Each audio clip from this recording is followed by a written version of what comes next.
paro cardiorrespiratorio. No es un tema que van a profundizar mucho más, yo creo, al año, pero lastimosamente este tema se lo va a dar la parte quirúrgica. Y créanme que la parte quirúrgica sí tiene que saber hacer un ILSP, pero una vez que después de hacer masaje y cardiovertir no sabe más.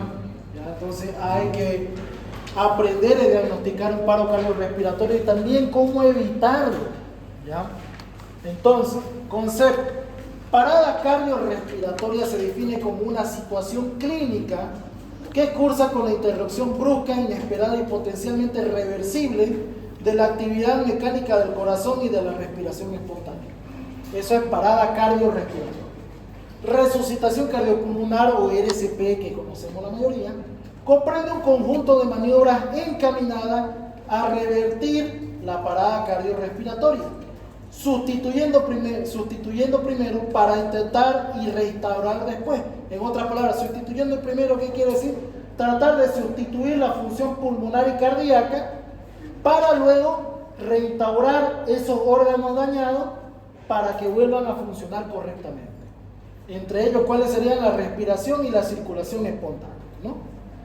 Resucitación cardiopulmonar básica. Agrupa un conjunto de conocimientos y habilidades para identificar a las víctimas con posible parada cardíaca o respiratoria, alertar a los sistemas de emergencia y realizar una sustitución, aunque precaria, de las funciones respiratorias y circulatorias hasta el momento que la víctima puede recibir tratamiento calificado.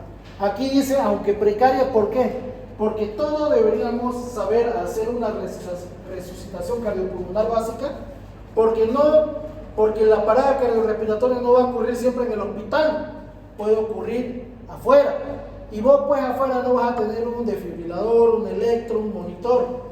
Entonces ustedes clínicamente tienen que aprender a reconocer una parada cardiorrespiratoria para poder tratarla a tiempo hasta que se llegue a un nivel superior de atención para darle una reanimación cardiopulmonar avanzada. Resucitación cardiopulmonar avanzada.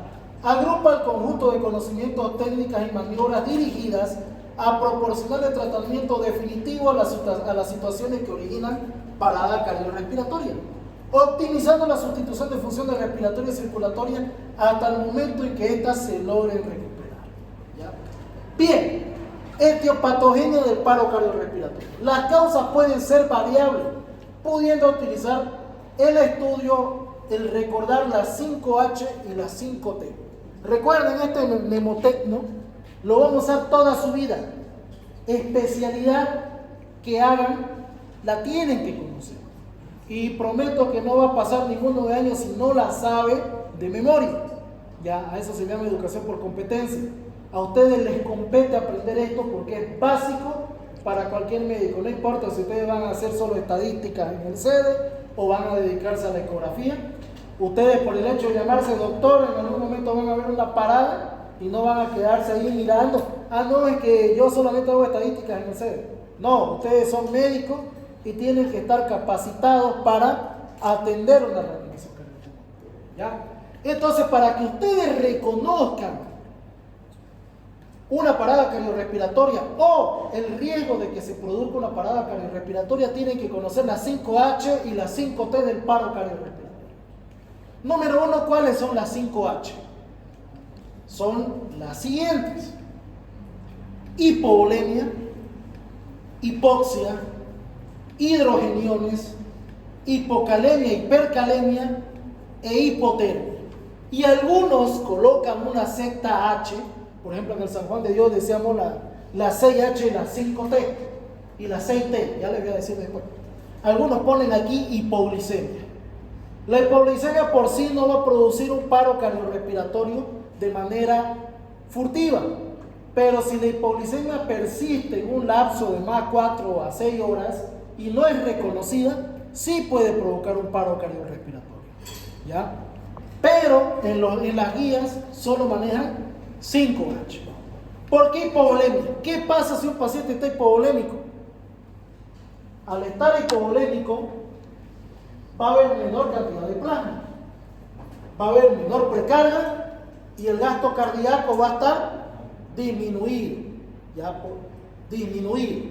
Y aparte de eso, al estar disminuido el gasto cardíaco, disminuye la oxigenación tisular. ¿Qué órganos son vitales para que el cuerpo funcione? Cerebro, riñones, corazón. ¿Ya? Entonces, en un factor de hipovolemia puede desencadenarse un paro cardiorrespiratorio.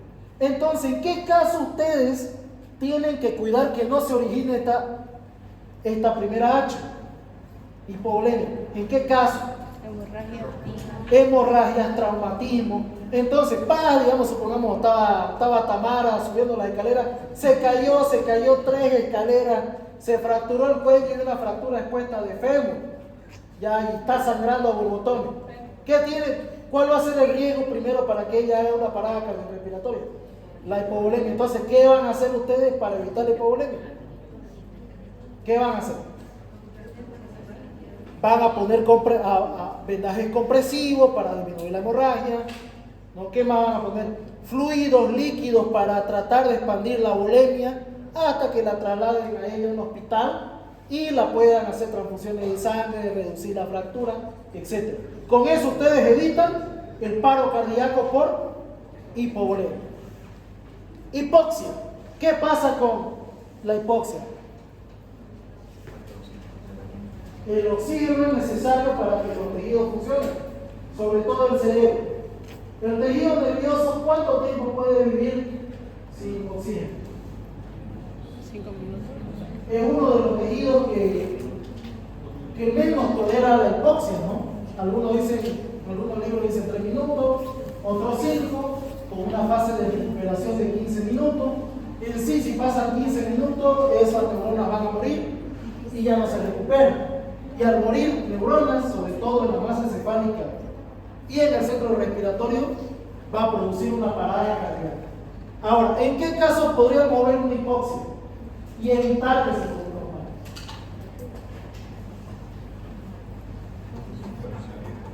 ¿Cómo? Bien, no un cuerpo extraño en vía aérea. Supongamos Bruno estaba en un churrasco y se comió un pedazo de carne. Hipoxia, no le está entrando aire, ese rato se va a poner cianótico, se va a golpear el pecho, se va a tirar a la pared. Y ustedes tienen que saber cómo evitar esa hipoxia. ¿Qué van a hacer para sacarle el cuerpo extraño a Bruno? Primero dicen, no hay que inclinar al paciente, golpear la espalda con fuerza. Si no se puede, ahí hacer la maniobra de Heimlich. Ahora, ¿por qué primero dicen golpear primero la espalda con fuerza? Porque imagínense que, supongamos que se fue a abrazar a alguien y la única de las amigas que la conocía ahí era Tamara. ¿Usted cree que le va a poder hacer maniobra de Heimlich? Es así, una ratita y el otro es más grande. ¿Será que le puede hacer maniobra de Heimlich? No, pero el otro método sí. Tiene que venir pues el otro compañero, por ejemplo, él, para que le puedan hacer la maniobra de Heimlich. Si no pudiera, por ejemplo, Tamara está perdida en el desierto con Bruno y se está atragantando. ¿Qué puede hacer Tamara para salvarlo si no funcionaron los golpes de la espalda? ¿Qué puede hacer ahora? ¿Qué puede hacer?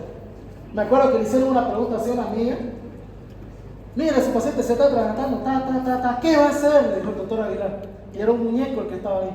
¿Y qué hizo mi compañera? La sábana y lo tapó. No creo que vaya a hacer eso, ¿no? No vas a hacer eso, ¿no? ¿Qué vas a hacer? Una traqueotomía. No para. Se puede hacer con una tijera, un cuchillo, un bisturí, por último con el bolígrafo. Lo que han visto Sao, episodio 4, han visto cómo el policía se clava el bolígrafo. Una traqueotomía simple. Se puede salvar la vida. Entonces, evitar la hipoxia. ¿En qué otro caso podemos ver hipoxia? Cuadros anafilácticos, ¿no? Bien, una anafilaxia. ¿Qué pasa en una anafilaxia y edema de mucosa, sobre todo de glotis?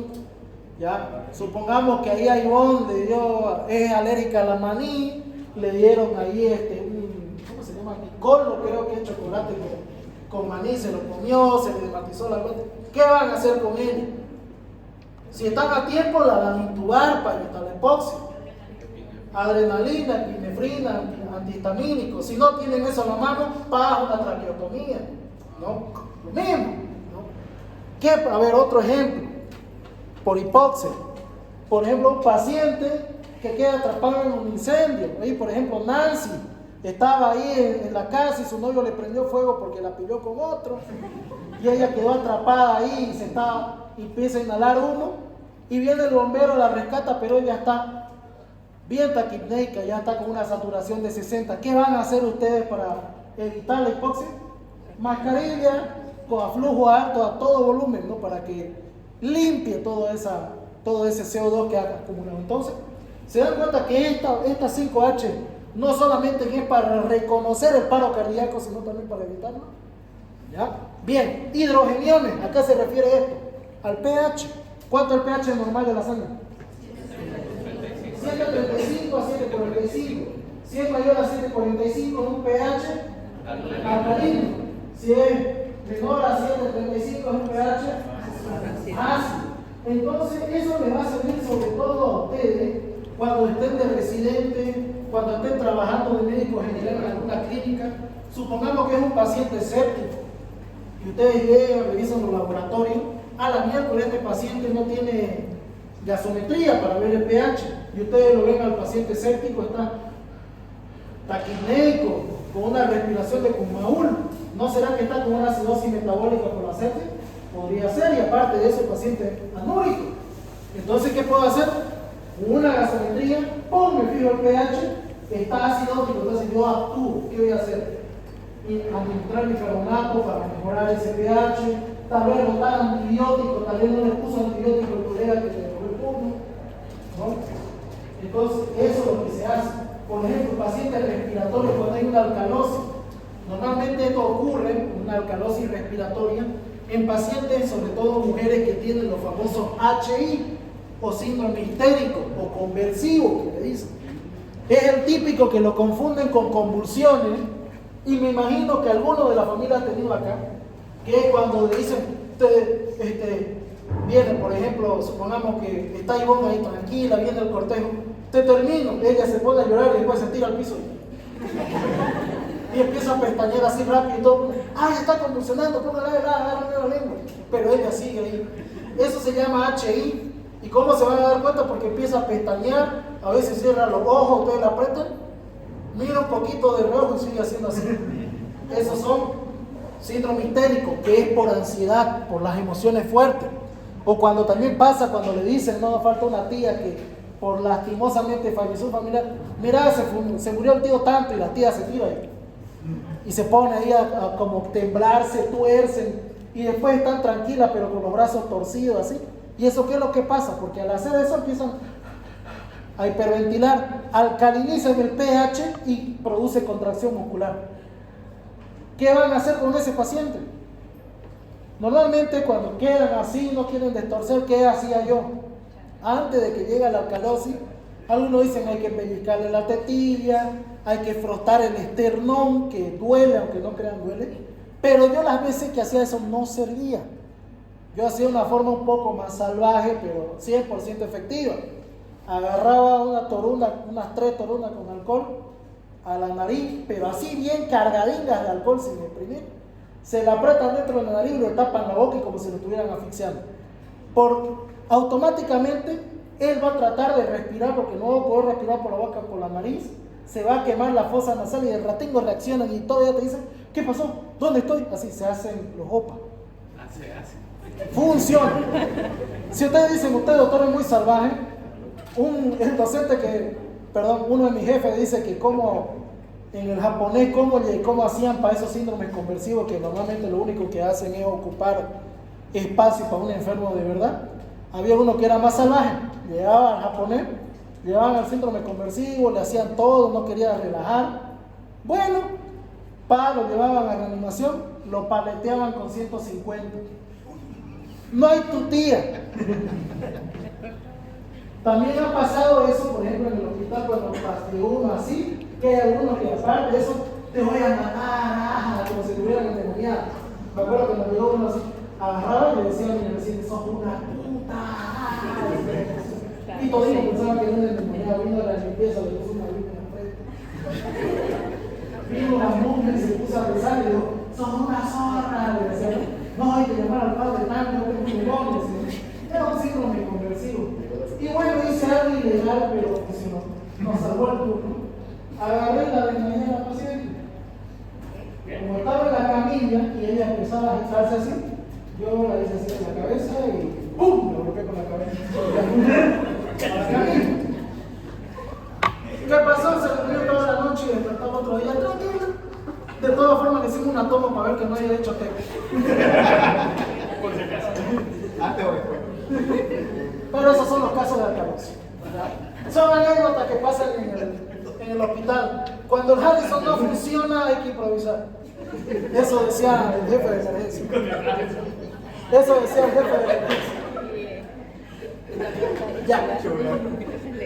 Hipocalemia y hipercalemia. En una clase anterior yo les dije que el potasio es vida. ¿Ya? Yo les dije anteriormente que el potasio es vida. Lastimosamente el potasio es uno de los iones que más se altera en el medio interno. ¿Ya? Cuando aumenta el potasio, ¿qué va a producir en el corazón? Principalmente taquicardia y posteriormente relajación total del miocardio, paro cardíaco. Si está disminuido, va a producir bradicardia y contracción total del corazón, paro cardíaco. Entonces hay que controlar. Así que por eso, si ustedes tienen un paciente cardíaco internado, tienen un paciente renal que dializa, tienen que controlar el potasio. Tienen un paciente respiratorio que usa corticoides, inhaladores, hay que controlar el potasio. ¿Por qué? Si hablamos del paciente respiratorio que usa corticoides, el corticoide, ¿qué es lo que hace? Recapta sodio y excreta potasio. ¿Ya? Salbutamol, salmeterol, recapta sodio, excreta potasio. Entonces, son dos vías por las cuales el paciente va a ser hipocalemia. Hay que controlar eso.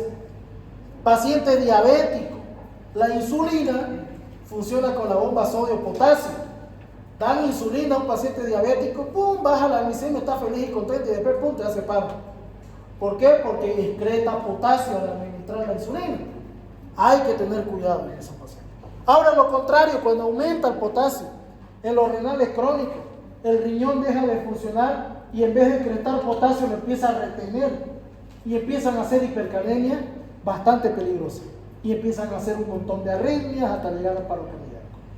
Entonces hay que controlar el potasio. ¿Cómo se darían cuenta? ¿Qué van a pedir para ver los valores de potasio? Un ionograma. Entonces, si tienen un paciente con algún riesgo en su turno, a ver, chequearía el ionograma de control. En hace 48 horas, a ver cómo está el paciente. Signos y síntomas de hipocalemia, tiene calambre, señor, señora, no tiene palpitaciones, no está constipado porque la hipocalemia produce estreñimiento. Ya no, ya está bien. Pero digamos, yo me fijo en un ionograma, este paciente es cardíaco, usa miodarona. La miércoles está con un potasio 3.1 de hace 48 horas. Nada te asegura que eso esté más bajo. Entonces, ionograma de control para evitar un paro cardíaco por hipocalemia. ¿Ya? ¿Se acuerdan cuánto era el potasio más o menos que tiene que tener un paciente cardíaco para evitar problemas? De 4, es lo más recomendable. Aunque lo normal, según la literatura, de 3.5 a 4.5, lo ideal para un paciente cardíaco es 4. ¿Ya? Hipotermia. Esto no hay mucho que explicar. En la parte de la hipotermia, el paciente puede hacer paro. ¿Por qué? Porque empieza a apagarse el centro respiratorio. El sistema nervioso central por el exceso de temperatura. ¿En qué caso tendrían que vigilar una hipotermia? Pacientes, por ejemplo, si ustedes trabajan en la parte de la altura, aquellos que se van a beber a Samaipata para carnaval, y hay varios que se mueren en el carnaval, en Valledante sobre todo, porque aparte de que beben como duro, se duermen en la calle y hacen un frío de la patada y hacen hipotermia y lo pillan al borrachito al otro día torcido. Entonces hay que controlar eso, ¿ya? Hipotermia. Lo mismo también entra la hipertermia, ¿no? Porque a la larga la fiebre produce convulsiones, las convulsiones pueden producir daño cerebral y por ende parada cardíaca. Entonces hay que controlar eso. Y con respecto a la ZH que le mencionaba, que era la hipoglucemia, muy importante tomarlo en cuenta esto. ¿Por qué? Porque el descenso de glucosa por abajo de 60 va a producir primeramente síntomas neurológicos en el paciente, ansiedad, temblor, sensación de muerte inminente. Después viene, el paciente se pone estuporoso, se duerme y empiezan a hacer una respiración característica del hipoglicémico, que es como cuando el caballo está relinchando. Ellos respiran y hacen típica respiración de hipoglucémico. Si está respirando así, mínimo ese paciente tiene glicemia entre 20 a 30 miligramos de cilindro. ¿Cómo se compone? Hay que colocar apoyo de hipertensión. Eso lo van a enseñar a daño endocrino. Ojalá sea así. Bien, ¿entendieron las 5H? Sí. Vámonos a las 5T. 5T. Neumotórax, atención, taponamiento cardíaco, tóxico, tromboembolismo pulmonar, trombosis coronaria. Trombosis coronaria vendría a ser infarto agudo de miocardio, ¿no? Entonces, ¿qué pasa con el neumotórax? Atención, lo hemos hablado harto en neuro. Cuando hay un neumotórax, atención, el mediastino empieza a desplazarse hacia el lado opuesto del neumotórax y empieza a comprimir el corazón y producir una miocardiopatía restrictiva. Va a dificultar la diástole, va a disminuir el gasto cardíaco, hipoxemia general por hipoperfusión tisular, paro cardíaco. ¿Qué van a hacer para un neumotórax? Atención, hay varias maniobras, le van a enseñar al año. Hay una que se agarra con una bránula del número 14, la más gruesa que tengan, mejor si era 14. ¿Qué pasó ahí? Ya, mejor si es la 14. Buscan el segundo espacio intercostal, línea media clavicular y punción. Quitan el mandril, va a salir aire, con eso va a descomprimir. Es una forma fácil, una vez que descomprima. Hay otro que lo hacen un poco más, un poco más elaborado. A la bránula en un extremo le ponen un pedacito de guante, cosa que cuando el paciente respire se va a tapar y no va a dejar que entre más aire, como una válvula, ¿ya? Otros lo hacen con la bránula, lo conectan con un equipo de suero y la punta del equipo de suero dentro de un frasco con suero de solución fisiológica.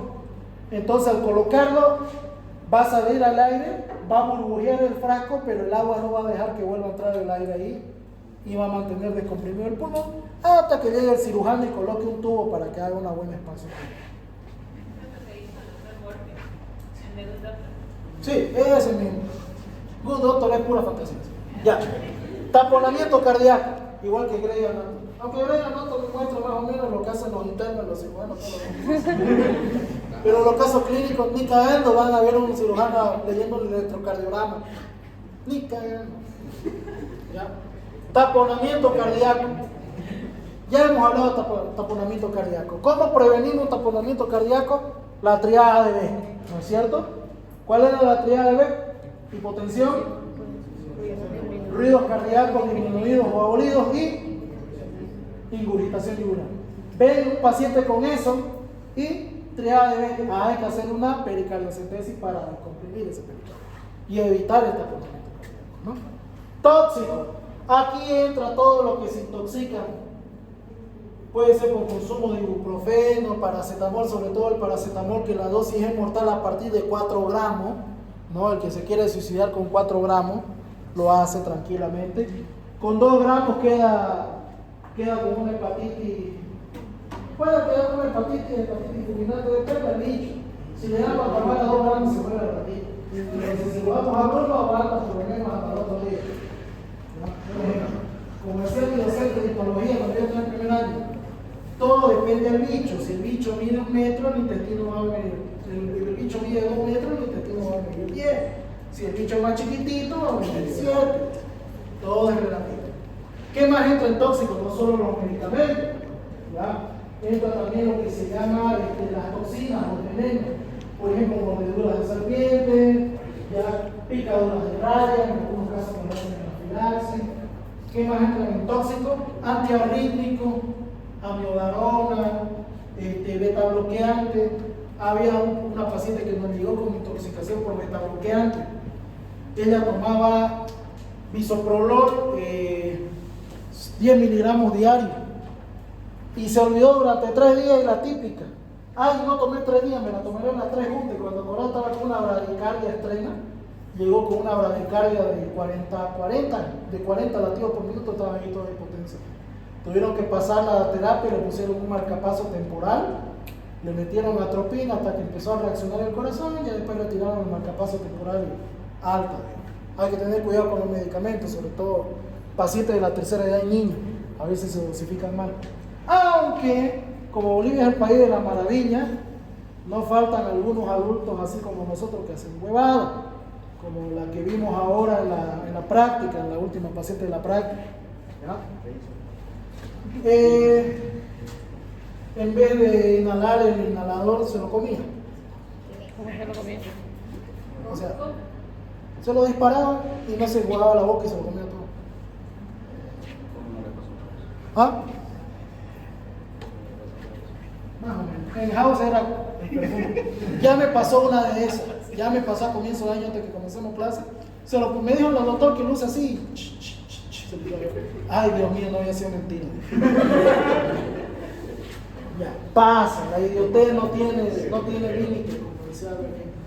Bien, tromboembolismo pulmonar. ¿Cómo reconocemos un tromboembolismo pulmonar? ¿Se acuerdan los síntomas? Dolor torácico súbito, disnea y tener algún factor desencadenante, ¿no? Puede ser una trombosis venosa profunda, varices de los miembros inferiores, úlceras varicosas, ¿qué más? Uso excesivo prolongado de anticonceptivos, paciente con cáncer, ¿no? Paciente con arritmias cardíacas en algunos casos. Entonces hay que aprender a reconocer el TEP antes de que llegue a un paro cardíaco, ¿no? Si ya se dio el TEP, anticoagulación, ¿no? Hay que dar anticoagulantes para revertir el TEP. Trombosis coronaria, infarto, agudo miocardio. Esto ustedes lo vienen llevando desde el año pasado, ¿no? Los síntomas de infarto agudo miocardio: dolor sordo, opresivo en región cardíaca, en región precordial, con irradiación a la mano izquierda, puede irradiar a la cabeza, a la muela, se puede dar un adormecimiento, sensación de muerte inminente, el paciente suda frío, el paciente que se le está yendo la vida, ¿no? Y aparte de eso, tenía segundo electro, puede haber un infra-ST si está todavía a tiempo, o perdón, un supra-ST si está todavía a tiempo, un infra-ST si ya está totalmente infartado, una onda T negativa si ya progresó el infarto, o una Q ancha y profunda si ya está más evolucionado.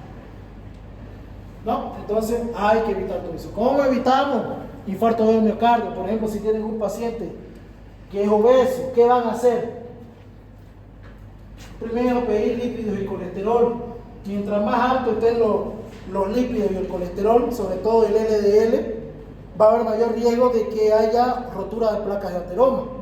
Entonces hay que hacer tratamiento, ¿no? Atorvastatina para disminuir los ateromas, disminuir la dieta, mejorar el aporte nutricional, ¿no?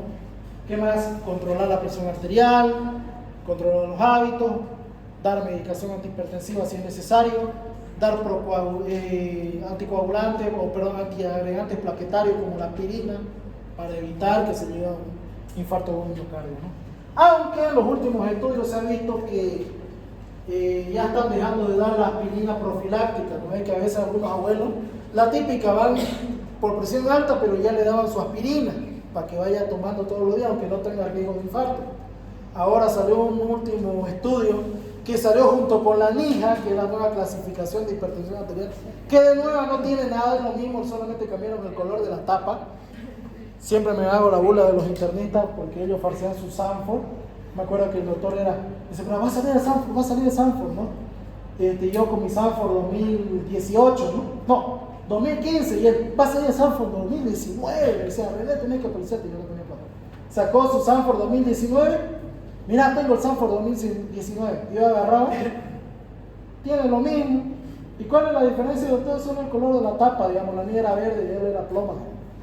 Después lo mismo me pasó en Trinidad. Yo estaba con mi Sanford 2015 y salió el Sanford 2020, donde salía. Lo único que había cambiado en el Sanford era que aparecían medicamentos del COVID. ¿Cómo se llamaba esta antiparasitario? Ivermectina, en fase de estudio, nada más. Pero pagaban casi $100 por el libro nuevo y no cambiaban mucho. Lo mismo pasó con la NIHA. Salió la nueva clasificación de hipertensión arterial, la que yo les enseñé la del 2024, No sirve porque volvieron a usar la del 2022. Volvieron para atrás. ¿Ya? Pero lo único nuevo que hubo en el NIJA este año fue eso, de que ya no se ha visto beneficio en el uso de aspirina profiláctica. Entonces, no hay nada nuevo. Bien, 5H y 5T. ¿Ya? Aquí en alguno de las T le aumentan trauma, ya por el mismo caso de la hipovolemia, pero con la hipovolemia se da a entender que un desencadenante de la hipovolemia puede ser el trauma. También en hipovolemia aquí entraría la deshidratación, muy común en niños desnutridos. ¿Ya? Eso hay que tomar en cuenta. Pueden aquellos que se van a comer un pollo chino y le tiran una cursadera de 2 horas en la madrugada, quedan todos secos como perros envenenados, no pueden hacer hipovolemia. Esos son los que no han sido criados como yo, ¿no? Yo puedo lamer el piso del pollo chino, no me hace nada. Me acuerdo que mis hermanos y yo a veces compramos comida china, el pollo chino no nos hace nada. Y yo le invité a una amiga, allá lo hacen rico el pollo, en serio, yo nunca he probado eso. Ya, la llevé, oye, se huele rico, se lo llevó a su casa a comer. Cuando acuerdo me llamó a las 2 de la mañana, estoy en el baño de medianoche. Ay, esos son los que no tienen barro. Bien, diagnóstico de la parada cardiorrespiratoria. Hay algunos signos que van a ver. Pérdida brusca del estado de conciencia, ¿no? Ausencia de pulsos centrales. ¿Cuáles son los pulsos centrales? Pulso carotidio, femoral, no pueden ver de la humeral también, ¿ya? Cianosis, el paciente va a empezar a manifestar cianosis principalmente distal al comienzo, ¿no? Apnea o gasping. Apnea es que el paciente no tiene movimiento respiratorio. Gasping se le dice a la respiración moribunda. Normalmente esta respiración es así.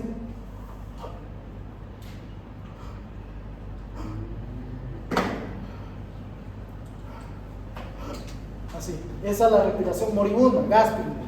Si ven ustedes un paciente en gasping, es muy difícil ya sacarlo. Esa es una respiración cuando ya el centro respiratorio está totalmente muerto. Cuando ven el gasping es muy difícil sacar un paciente. Y midriasis, signo de daño cerebral en ese caso, ¿no? Entonces, esos son signos directos que ustedes pueden sospechar en un paciente que entra a una parada cardiorrespiratoria. Hay algunos que pueden hacer parada cardíaca los primeros 15 segundos, pero siguen teniendo movimiento respiratorio. Eso dura hasta que deja de llegar sangre al cerebro y ¡pum!, hacen parada respiratoria. ¿Ya? Hay que tener mucho en cuenta eso. Por eso es que nombra todo esto. Bien, secuencia de RCP básica. El famoso ABCD. ¿Ya? Aunque actualmente, por ejemplo, ustedes le pueden preguntar a los otros profesores, le dicen primero tienen que hacer la A, luego la B, luego la C, luego la D. Actualmente la ATLS maneja primero hay que hacer la C, después hay que hacer la A, después hay que hacer la B y de último la D. ¿Ya? En la secuencia de hechos que hay que hacer con el paciente. A, ¿qué significa? Vía aérea. Despejar la vía aérea. Entonces, cuando veo un paciente que está con parada cardiorrespiratoria, primero tiene que despejar la vía aérea. Número 1, a todos los curiosos, alejarlos por lo menos 2 metros del lugar de la parada cardiorrespiratoria. ¿Para qué? Mayor flujo de aire en la zona. Luego, revisar la vía aérea, ¿no? Que no haya cuerpos extraños en nariz, cuerpos extraños en boca. Tratar de retirar, por ejemplo, las placas dentarias en los pacientes de la tercera edad. No sé, en algunos casos de ustedes, el bolo de coca que usan para estudiar. Si es que estudian, ¿ya? Entonces hay que retirar cualquier objeto que pueda obstaculizar la vía aérea, ¿no? Luego, B, respiración de rating en inglés. Si no hay respiración, comenzar con la respiración boca a boca, ¿no? Normalmente dicen que uno tiene que ponerse, si el paciente está en horizontal, usted tiene que ponerse en vertical, cubrir con toda la boca la apertura de la cavidad bucal del paciente y empezar a soplar, ¿no? Pero hay algunos que son, por ejemplo, de dudosa procedencia, un topito que piden en la calle, no le van a ir a hacer con la boca, te va a dar hepatitis A, por ahí. Entonces hay otras formas, ¿no? Hay algunos que soplan la nariz, hay otros que solamente soplan la comisura bucal, o si tienen a la disponibilidad una mascarilla de ambú, Tal vez tienen solo una mascarilla, pueden usar eso como un cono, se lo colocan sobre la nariz y boca y ustedes soplan por el orificio para administrar la oxigenación. Si tienen un ambú, mucho mejor, ¿no? Colocan la mascarilla con el ambú, normalmente con los dedos inferiores se levanta la mandíbula, con el dedo pulgar se sostiene la mascarilla, con el dedo índice se comprime hacia ahí y con la otra mano se amucea, ¿no? Así de esta forma en la amuceada, ¿no? Para administrar aire a este paciente. Circulation, compresión cardíaca externa, en otras palabras, masaje cardíaco, ¿no? Por eso es que ahora en el ATLS, si ustedes ven un paciente con parada cardiorrespiratoria, comiencen el masaje primero. ¿Por qué? Porque antes de la parada cardiorrespiratoria ha habido sangre oxigenada en el trayecto. Puede ser que la que llega al cerebro está sin oxígeno, pero el resto que está en el cuerpo, en los tejidos, aún tiene oxígeno. Si ustedes hacen masaje cardíaco, ese poco oxígeno que le queda a esa sangre va a llegar al cerebro y le va a ayudar a mantenerlo vivo el cerebro hasta que comience la administración de aire por la vía aérea. Por eso es que ahora, si ustedes ven una parada cardiorrespiratoria, directo a masajear. No hacer, no hacer primero la ventilación, el despejo de la vía aérea, no. Directo al masaje y ya después, mientras van haciendo el masaje, si tienen otro que les ayude, que revise la vía aérea y que comience la administración de oxígeno. Ahora, si están solos, lastimosamente, hacen ya el ABCD.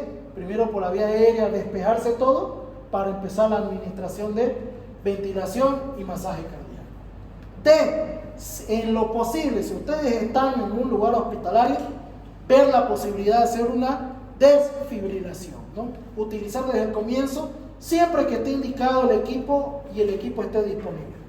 En el ATLS ponen una letra más, que es la letra E, que es exponer, o exposición, que es exponer todo el cuerpo, tratar de buscar, qué sé yo, laceraciones, quemaduras, heridas que hayan podido desencadenar, digamos, la parada cardiorrespiratoria, tal vez una mordida de víbora, etc.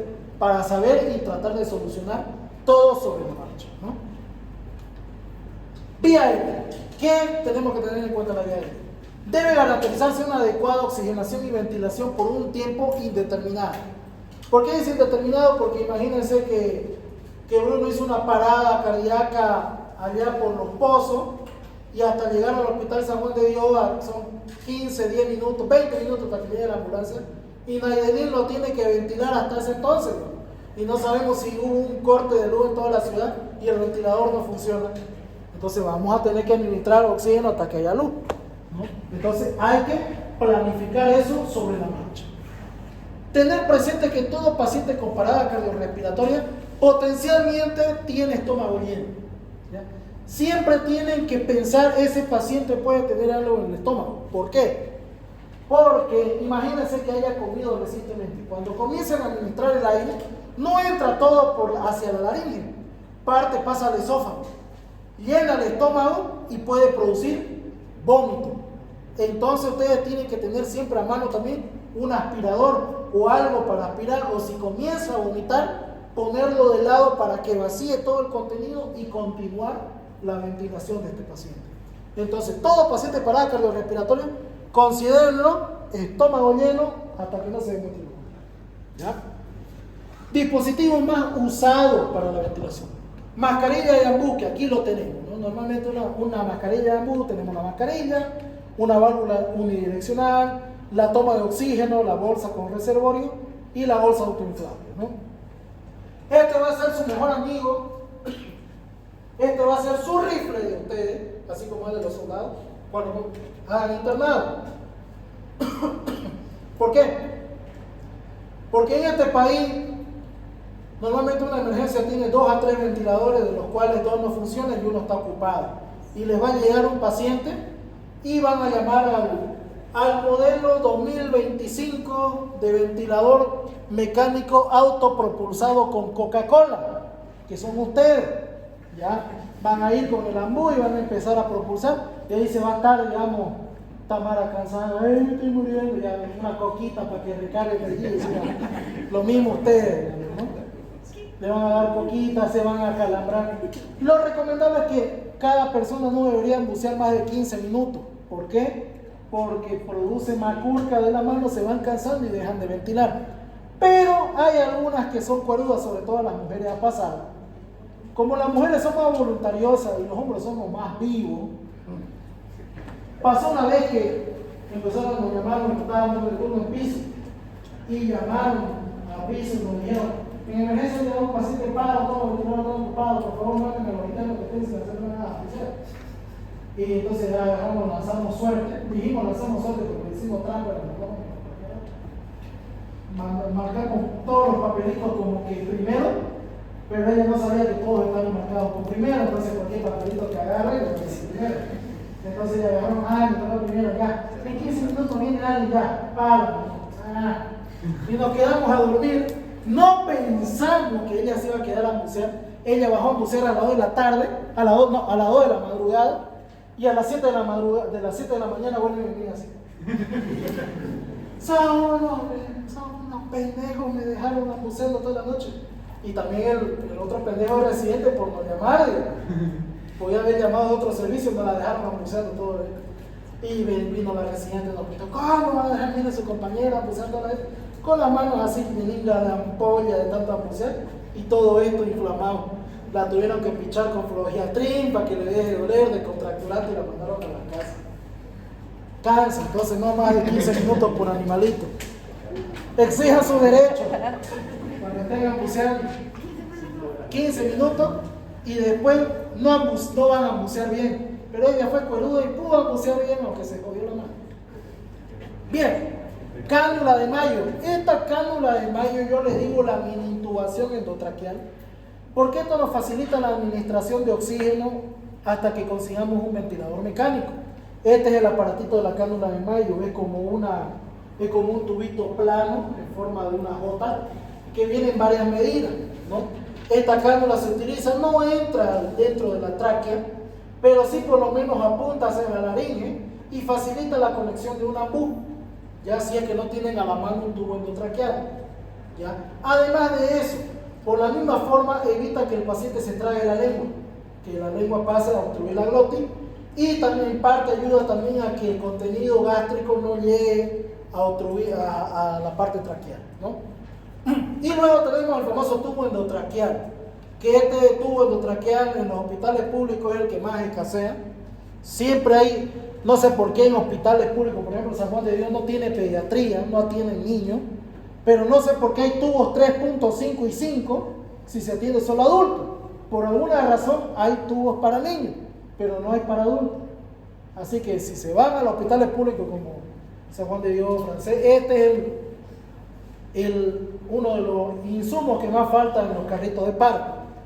Les recomiendo a ustedes que se compren un 7,5, todos comprense uno. No solo por el hecho de ayudar a un paciente que no va a tener en ese momento, sino que también para que ustedes aprendan a intubar. Porque una cosa es intubar en muñeco y otra cosa es intubar en cadáver. Y a veces para un paciente ovita y le dicen: ya pues doctor, necesito intubar ya antes que se traiga la lengua. Todos ven, aquí van a intubar, y con un tubito empiezan a practicar con el cadáver. No lo va a sentir, no le van a hacer daño porque ya se murió.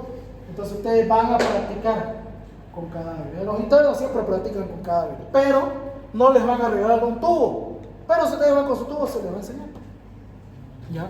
Entonces llévense uno siempre. Bien. Aquí les presento la cánula de mayo, ¿no? Tiene varias medidas, tiene varios colores, cada color es para cada tipo de edad etaria, grupo, ¿no? Entonces, para calcular el tamaño adecuado tomaremos como medida la referencia de los incisivos inferiores hacia el lóbulo de la oreja. Miden esa distancia, agarran y calculan su cánula de mayo que tienen. Normalmente en las cajitas de paro hay 2 a 3 cánulas de mayo. Entonces ustedes calculan la que haya quedado más próxima a la medida que han tomado el paciente. Y una vez colocan así. Primero se introduce en la boca del paciente con la abertura hacia arriba. Normalmente es de esta forma, con un gancho. Entonces ustedes ese gancho lo van a poner apuntando hacia el paladar, ¿no? Hacia arriba. Introducen las 2/3 partes y cuando esté dentro, lo giran hacia abajo. Y ya quedó colocado. ¿no? Después se voltea la cánula orientada a la abertura hacia abajo, o sea, hacia la tráquea, y se termina de introducir suavemente. Queda este dispositivo que con esto conectan el ambú y tranquilamente pueden ventilar a los pacientes. Si no tienen el ambú, con esa cánula de mayo, ustedes pueden soplar y hacer respiración boca a boca hasta que se consigan los otros insumos. Entonces la cánula de mayo, muy útil. Es bueno que ustedes tengan, cuando ya sean médicos y todo lo demás, en su equipo de primeros auxilios tengan una cánula. ¿Ya? Tengan una cánula. Es muy importante.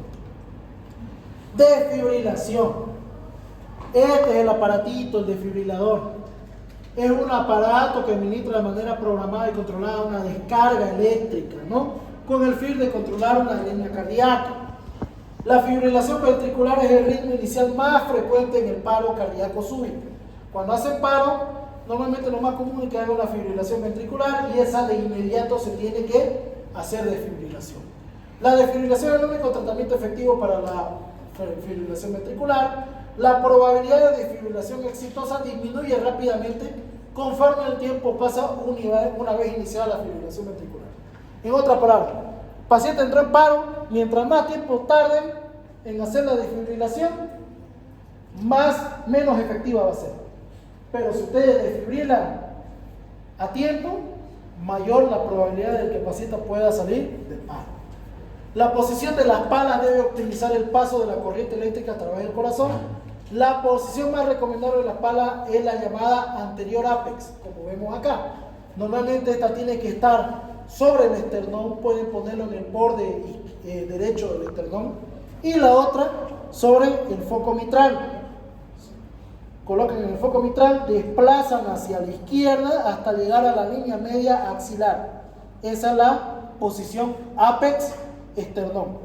Entonces colocan esta forma. Paz una en el esternón, paz otra en la línea media axilar a nivel del foco mitral y hacen la cardioversión, ¿no? Normalmente se comienza con 200 joules. Esta es la ruedita con la cual van a regular. Valorar ritmo sin retirar las palas. Entonces, ustedes lo que hacen primero, tienen al paciente ahí echado.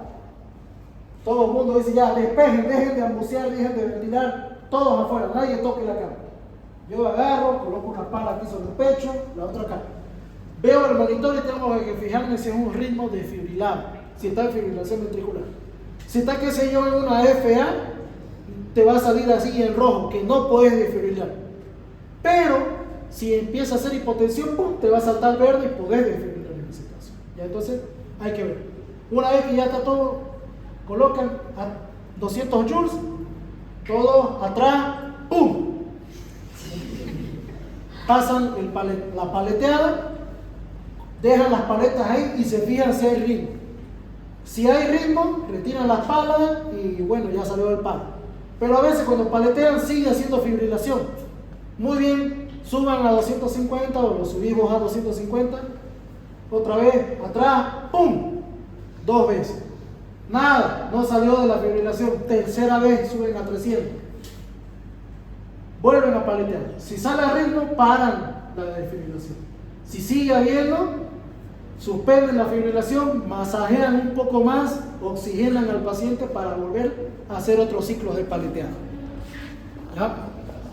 En caso de persistir, dar un tercer choque a 360, si luego de 3 descargas aún continúa, aplicar algoritmo para LSP. O sea, si después de 3 descargas vuelven a hacer masaje, ventilación, todo hasta que el paciente esté otra vez con buena oxigenación para volver a intentar desfibrilación, ¿no?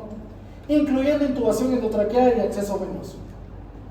Masaje cardíaco externo. Normalmente se hacen 15 compresiones en adultos con 2 insuflaciones. Van a ver que la mayoría hace sa, sa, sa, sa y los otros van buceando. Está bien, pero la forma correcta sería, colocan, hacen 15 masajes y después de los 15 masajes, una buceada. Hacen otros 15 masajes, otra buceada. Es así. A eso se refiere con 15 compresiones y 2 insuflaciones. Hacen 15 masajes, 2 insuflaciones. ¿Ya? 4 ciclos con 2 manos. ¿Qué quiere decir? 4 veces con ambas manos. Hace 4 veces, por ejemplo, Tamara hace 4 masajes, 4 ciclos, y no salió del paro, se cambia de masajista.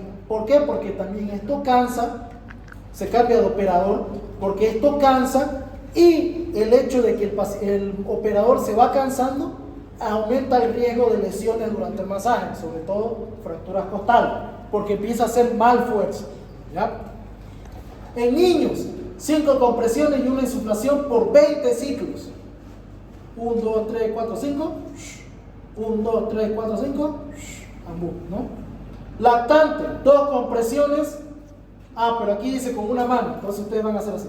1, 2, 3, 4, 5. 1, 2, 3, 4, 5. Con la mano. Lactante, neonato, 5 compresiones, una insuflación, 2 ciclos con 2 dedos. Hacen con los pulgares. Agarran al bebé, 5 compresiones, una buceada, 5 compresiones, una buceada. Pasan 20 ciclos, cambian de operador para que continúe el masaje, si el caso sigue en paro, ¿no? ¿Cómo se hace? Bueno, aquí se lo voy a resumir toda esta letra. ¿Cómo se hace? Normalmente colocan la mano izquierda o la mano derecha, dependiendo si son zurdos. Si son diestros, la mayoría coloca la mano izquierda, ¿no? Perdón, si son diestros colocan primero la mano derecha y si son zurdos la izquierda. Entonces colocan la mano izquierda, tienen que apoyarlo el talón de la mano sobre el apéndice sifoides. Se desplazan un poco hacia arriba, casi hacia la base del apéndice sifoides, colocan el talón, sobre esa mano van a colocar la mano izquierda, van a cerrar la mano izquierda y los dedos de la mano derecha la van a levantar de esta forma, ¿ya? Entonces ustedes se apoyan de esta forma y no se hace así. Tienen que mantener el brazo extendido y con todo el peso del cuerpo, ¿ya? Dejar caer el peso del cuerpo sin flexionar el codo, ¿ya? ¿Para qué se levantan los dedos de la mano derecha? Para evitar que haya menor superficie de contacto y menos riesgo de fracturas, ¿ya? No vayan a hacer así como en algunos mis amigos que iban a la Cruz Roja les enseñaban a hacer así. Todos nos fracturaron costillas cuando llegaron internados, ¿ya? No es malo si el paciente sale del paro, pero si no sale del paro, lo primero que te reclama la familia, mire, mi esposo entró caminando y me lo han sacado así con los huesos rotos y todo lo demás, me lo han matado, porque no van a entender que por una reanimación puede ocurrir ese tipo de diatrofia. Entonces levantan, ¿no? Ahí, y con todo el peso dejan caer su cuerpo así, 1, 2, 3, 4, 5. No se cansan muy rápido si se aplica bien, pero si no lo aplican bien se van a cansar rápido porque hacen fuerza con los brazos, ¿ya? Entonces hay que hacer de esa forma el masaje cardíaco. Complicaciones del masaje cardíaco son varias: distensión gástrica, regurgitación y broncoaspiración, fracturas costales, fracturas de esternón, disyunciones costoesternales, neumotoras, hemotoras, contusiones pulmonares, laceraciones de hígado y vaso y embolia grasa, principalmente por fractura del esternón, sale un embolo graso y complica todo, ¿no? Entonces, si es, como le digo, es muy posible que causen alguna de este tipo de complicaciones de la RSP, pero si lograron salvar la vida al paciente, ya es una victoria, así que no se preocupe. Me acuerdo que había una de mis compañeras que se puso a llorar porque fracturó 2 costillas, pero el paciente salió y hasta ahorita sigue vivo, pero ella lloraba más contendido y bueno, viene el residente y dijo, salud a tu paciente, es lo importante, no te sientas mal, las costillas sanan, pero un paro cardíaco que no se atiende rápido ya no vuelve el paciente, ¿no? Soporte vital avanzado. ¿Qué más van a hacer con este paciente aparte del RCP? Hay que viabilizar una vía venosa para administración de fármacos y soluciones. Mientras ustedes están haciendo el RCP, tiene que haber otro operador que esté colocando vía venosa, colocando las soluciones para administrar líquidos, ¿ya? Normalmente la enfermera hace eso, pero siempre el que dirige la reanimación tiene que estar al pendiente mientras hace la reanimación. Si vos sos el médico a cargo de la reanimación, vos tenés que dirigir. Ya, vos esperame aquí, vas a reemplazarme cuando me canse. Vos andás trayendo los líquidos mientras vas haciendo todo, tenés que hacer. Pudiendo ser vías venosas periféricas.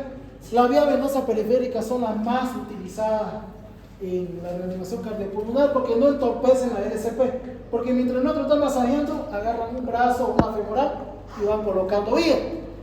O también vías venosas centrales. Estas sí entorpecen porque se necesita un personal adiestrado para colocar una vía central subclavia, yugular, y no van a poder hacerlo mientras el otro lo masajea. Entonces entorpece la RCP. Luego, intubación orotraqueal, administración de volumen. Hay que administrar volumen para ayudar a que disminuya la acidosis por la parada cardiorrespiratoria. Ahí pueden utilizar solución salina al 0,9 o rigel lactato, que tiene tampones que van a evitar la acidosis metabólica, ¿no? Y monitorización hemodinámica. Hay que controlar la presión arterial, utilizando inotrópicos y vasopresores de ser necesario si disminuye mucho. Hay que hacer protección cerebral. Si tu paciente salió del paro, tenés que proteger el cerebro para que no se dañe después de todo el tiempo que estuvo sin oxigenación.